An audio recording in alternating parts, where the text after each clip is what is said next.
Ah, on nous annonçait un véritable naufrage pour ce jeu gangréné par le wokisme. Mais les amis, il n'y a aucun clickbait.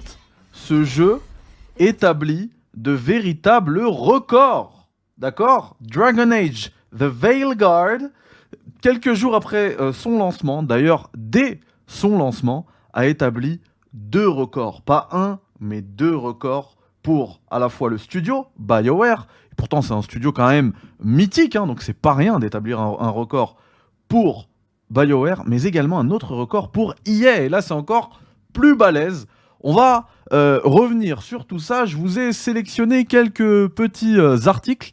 Eh bien écoutez, on va commencer par The Gamer, parce que voilà, ça vous ne m'écoutez pas, écoutez justement ces petits articles, voilà, ces petits articles. Donc, Dragon Age The Veilguard surpasses 85,000 concurrent PC players on its opening weekend.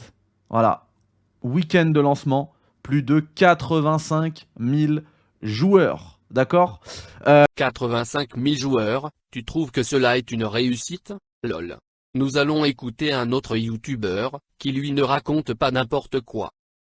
C'est vraiment terrible pour Dragon Age Veilguard. En le comparant à des jeux similaires et à leur sommet historique, il fait pâle figure. Je n'imagine pas qu'Electronic Arts soit ravi de ses débuts, surtout si l'on considère qu'il s'agit d'un développement bâclé qui a duré près d'une décennie.